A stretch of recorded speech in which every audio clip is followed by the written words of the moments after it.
Major funding for KPBS Evening Edition has been made possible in part by Bill Howe Family of Companies, providing San Diego with plumbing, heating, and air restoration, flood and remodeling services for over 40 years. Call 1-800-BILL-HOWE or visit billhowe.com. And by the Conrad Prebys Foundation, Darlene Marco Shiley, and by the following.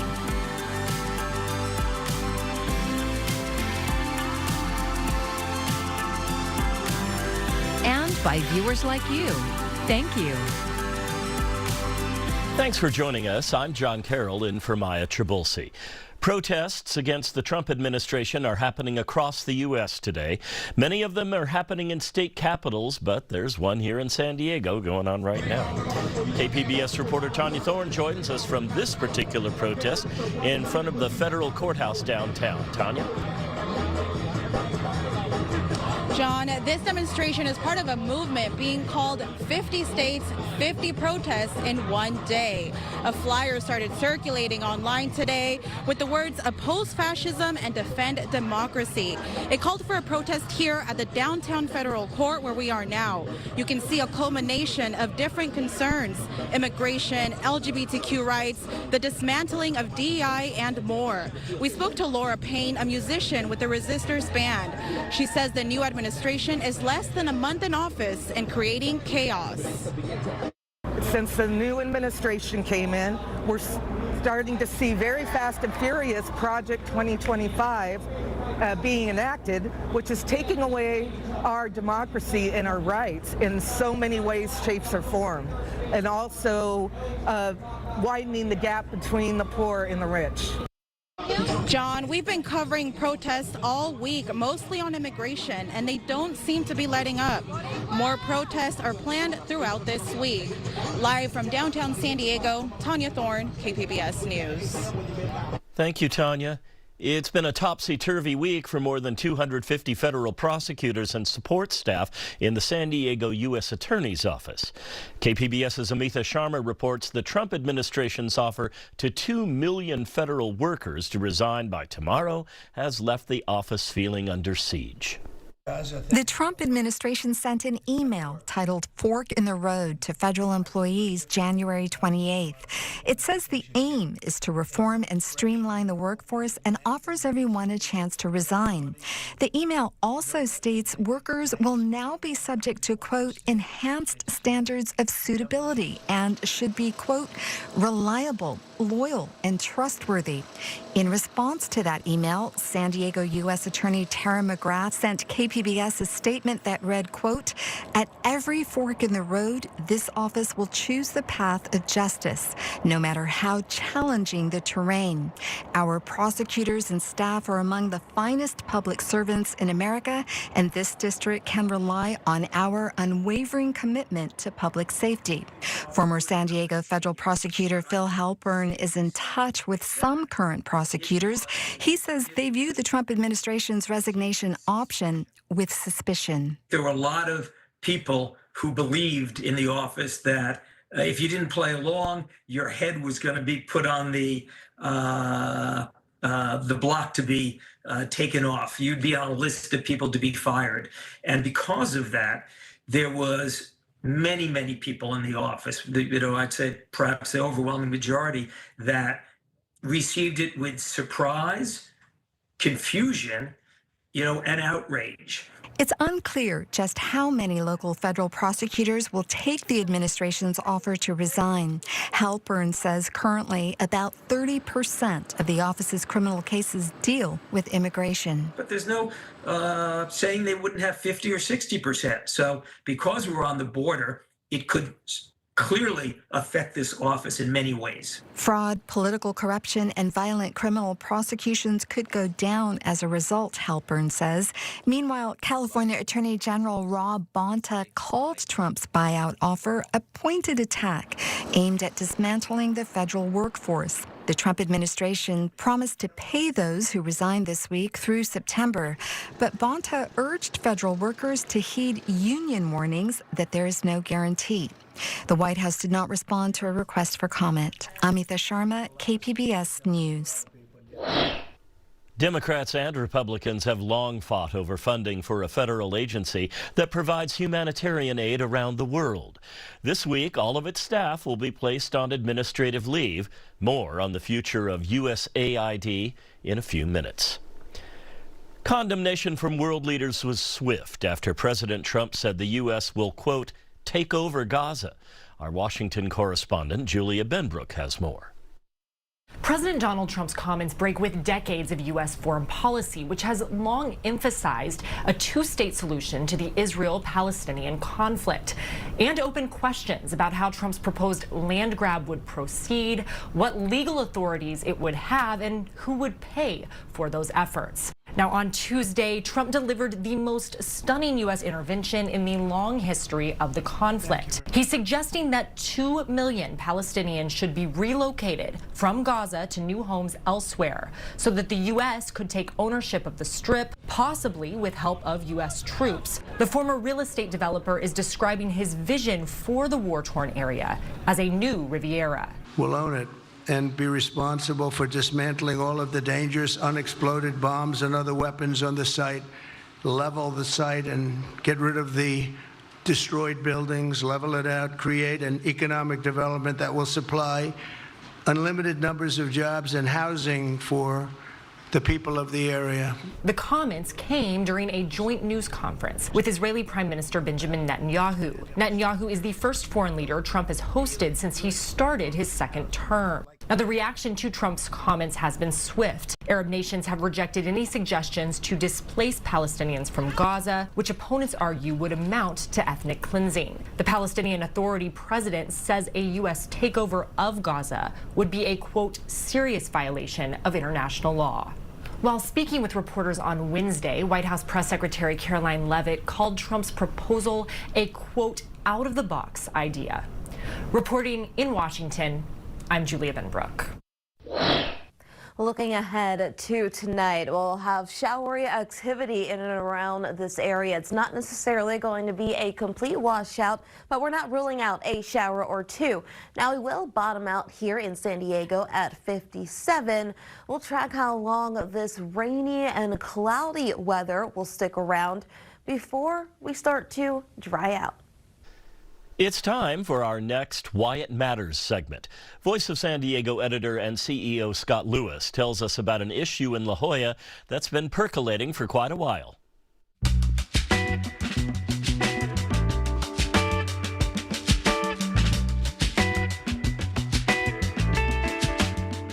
Some La Jollans want to leave the city of San Diego, and that effort just got one step closer. It all has to do with an agency with probably one of the most confusing names ever, the Local Agency Formation Commission, or San Diego LAFCO. LAFCO gets to weigh in on all kinds of things. If a city wants to annex a housing development, it goes to LAFCO. If a water district wants to separate from the County Water Authority, it goes to LAFCO. And now the La Jolla residents who want to leave the city of San Diego are going to LAFCO. Last week, they gave LAFCO about 8,000 signatures. They say those are all La Jolla voters who want the neighborhood to secede from the city of San Diego. Now LAFCO will contract with the Registrar of Voters to check the signatures. Just under 7,000 of them need to be valid. If there are not enough, the La Jolla Secession Group will get 15 more days to gather more. But if they have enough signatures, we will see a fascinating process play out. First, LAFCO will hire a consultant. He or she will have a big job. Probably the hardest task is setting the alimony. Like a regular family, La Jollans and other San Diegans bought a lot of stuff together. With a divorce, La Jolla will have to pay an alimony. That means paying for everything from police and firefighters to sewage pipes. And just like in a divorce, it means paying for older costs too, like pension payments that have racked up over time. There's lots of math to do. When the consultant is done with it, the La Jollans and the city of San Diego will sit down for a long negotiation. They'll hammer out how to divide up services in the future. For example, La Jolla might want to keep the city involved in fire services and other projects. Mayor Todd Gloria says no to that. Then that deal would go back to our confusing named agency, San Diego LAFCO. If that board approves, then there would be two votes. First, just La Jolla voters would vote. If they approve, there would be a vote of the entire city of San Diego, including La Jolla. That all probably wouldn't happen until 2028 at the earliest. But with a new mayoral election that year, that could be a very big one in San Diego politics. I'm Scott Lewis for Voice of San Diego, and that's why it matters. Voice of San Diego is one of our partners for the Public Matters Initiative. You can learn more at kpbs.org/Public Matters. A major lithium project in Imperial County is moving forward again after a judge rejected a legal challenge by two environmental justice groups. KPBS Imperial Valley reporter Corey Suzuki says the decision means green energy jobs could come to the region sooner rather than later.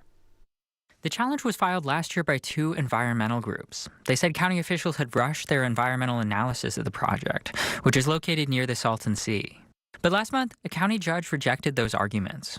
Now, Controlled Thermal Resources, the company behind the plant, is planning to start construction in June and to begin hiring long-term employees around the same time. Rod Colwell is the company's CEO. As soon as we get the green light, from the banks and all, like I said, we've got a bit of work to do here, but as soon as we get the green light, we'll be employing like you wouldn't believe. This project would be the Imperial Valley's first active commercial lithium plant and another step towards a green energy boom that many hope could bring new jobs and tax revenue to the region. Noemi Gallardo serves on California's Energy Commission.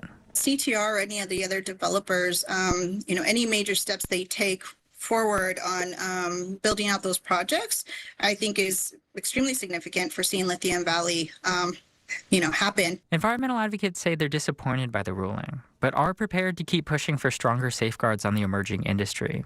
In a statement, the group Comité Cívico del Valle said they would explore their legal and public policy options and would consider appealing the decision. Corey Suzuki, KPBS News. I'm Amna Nawaz. Tonight on the News Hour, the global response to President Trump's idea of removing Palestinians from Gaza and building a Riviera of the Middle East. That's coming up at 7 after Evening Edition on KPBS. Worldwide aid organizations are sounding the alarm over the temporary halt in funding to USAID. It provides critical assistance to allies as well as impoverished nations around the globe. Moves by the Trump administration this week are calling the agency's future into question. Laura Aguirre reports. All of these illegal actions of recent days will be challenged in court. A rising swell of opposition to the funding and operational freeze at USAID, with a number of congressional Democrats leading a protest this morning in D.C. AID makes us safer here as we save lives around the world. USAID's headquarters and annex offices remain closed through at least week's end, according to a staff memo obtained by CNN. This morning, a new directive. All global USAID direct hire personnel will be placed on administrative leave Friday, with the exception of mission-critical roles. And personnel outside the U.S. will be brought back within 30 days.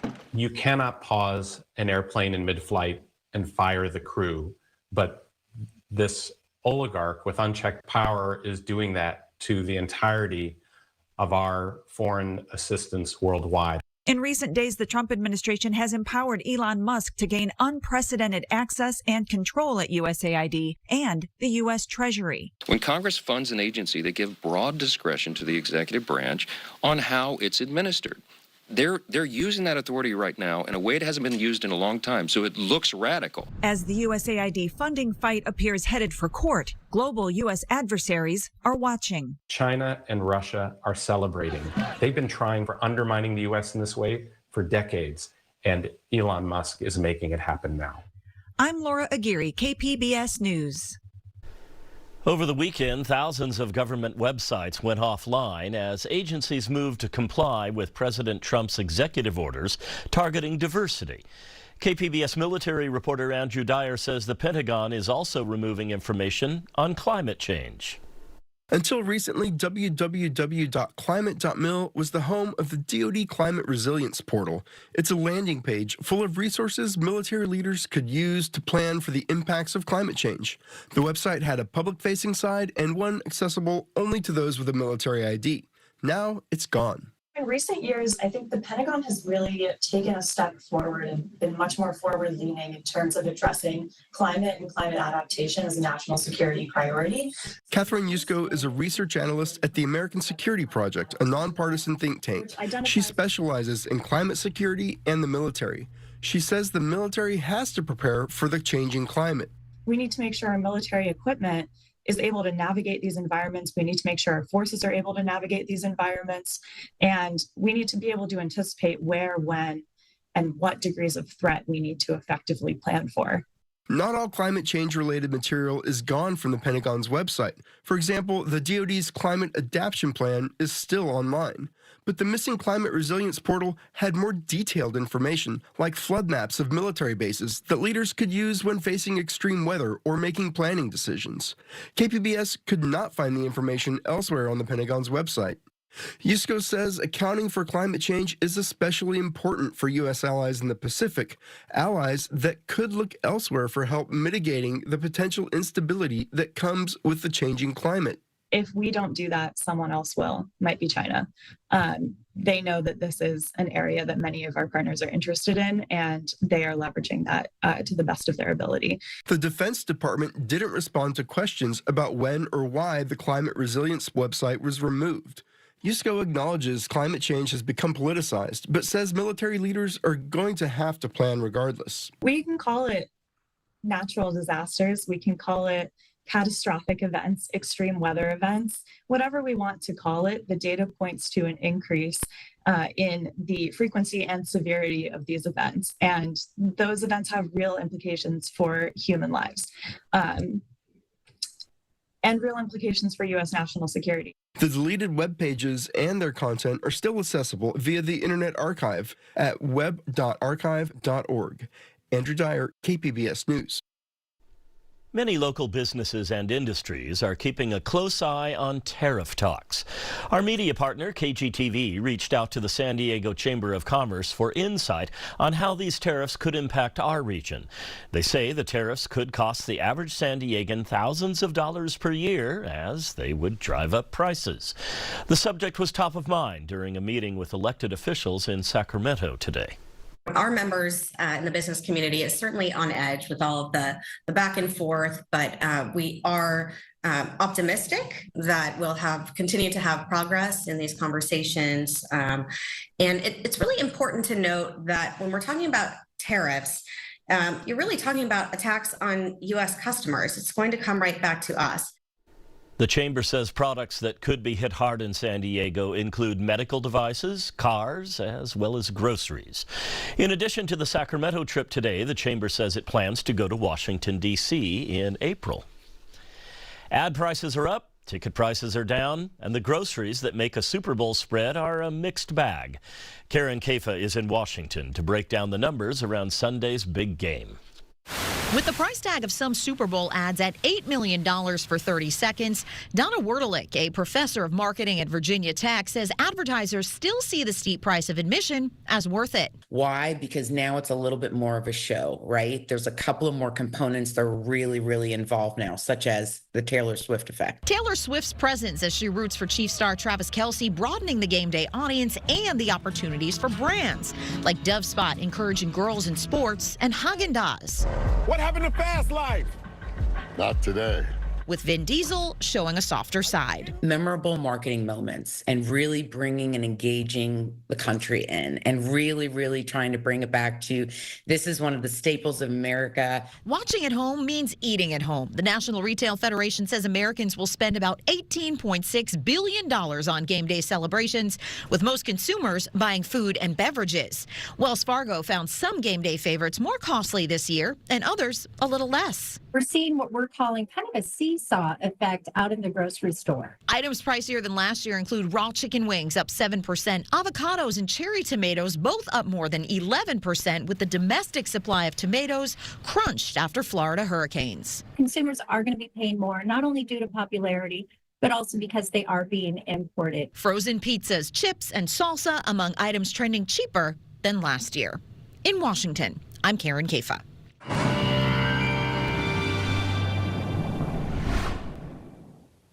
Let's start you off with your weather headlines. What you need to know as we head throughout the rest of this week. Still going to be cooler and cloudier here, and that's going to stick around, be the name of the game here, at least through Friday. That is going to also bring the chance for a few spots of light precipitation, not necessarily a washout, but a pop-up shower or two. We're not going to rule that out day in and day out, though it is much drier and sunnier by the weekend. So that's the big scope of what you need to know as we head over these next few days. Tonight, we're dropping down to 57 in San Diego, Oceanside 52. You'll see that we do have the showers in place, more shower activity the closer to the coast that you get, and then even as you head a little bit further inland, we are tracking some showers as well. Not so much when you get closer to the deserts or even to the mountains. A lot of this action is going to be staying confined to the coast and a lot of these inland valleys, but still not going to rule out even a spotty shower or two across Southern California. Here's our next storm. It's not an atmospheric river event, though it is still going to be bringing with it impacts with rain and a mix,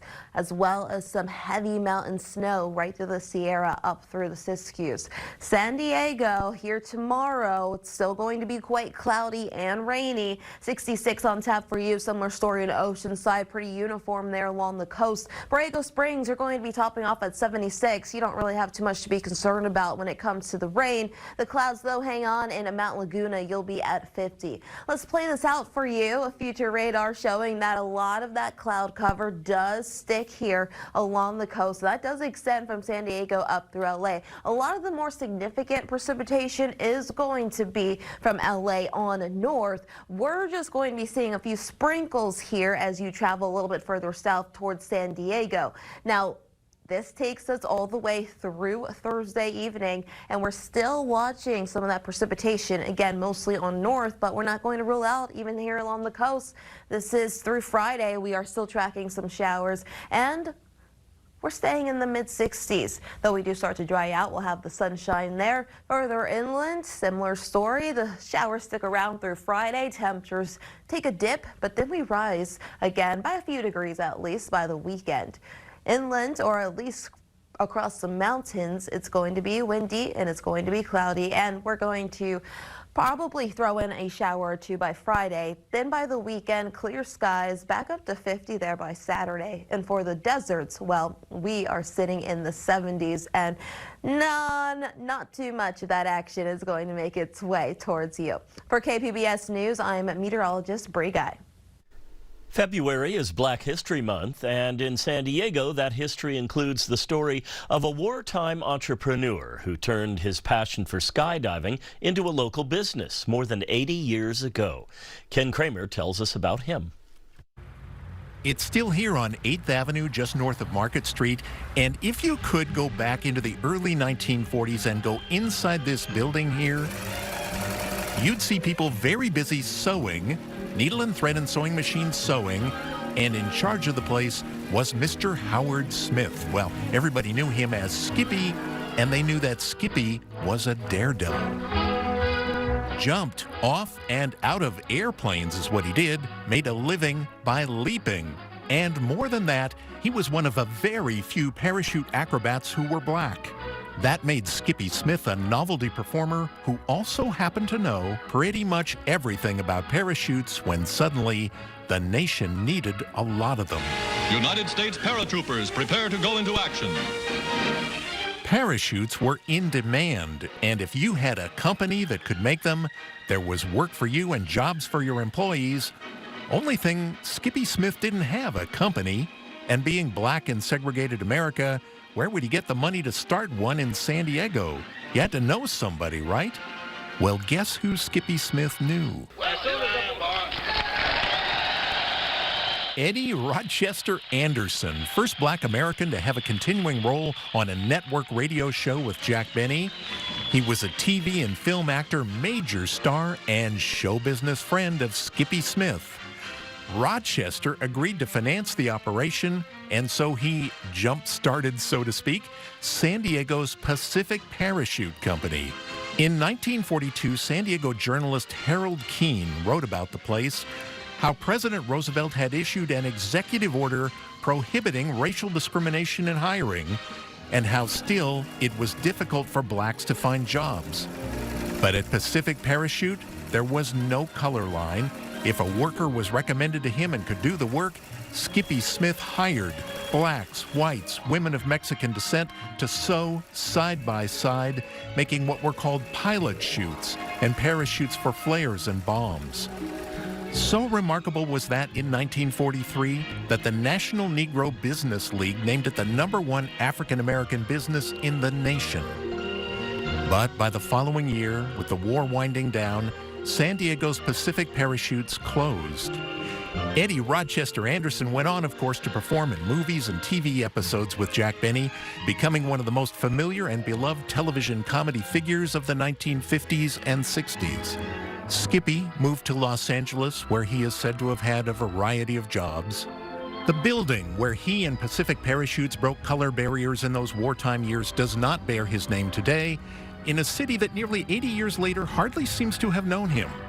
So here's to Howard Skippy Smith, really a one-man economic force, the daredevil parachutist who dropped in just long enough to make a difference, and with it, some history about San Diego. Ken Kramer has a half hour of stories every week about San Diego. You can see them Thursday nights at 8 right here on KPBS. And of course, you can find tonight's stories on our website, kpbs.org. Thank you so much for joining us. I'm John Carroll. Have a great evening. Major funding for KPBS Evening Edition has been made possible in part by Bill Howe Family of Companies, providing San Diego with plumbing, heating, and air restoration, flood and remodeling services for over 40 years. Call 1-800-BILL-HOWE or visit billhowe.com. And by the Conrad Prebys Foundation, Darlene Marco Shiley, and by the following.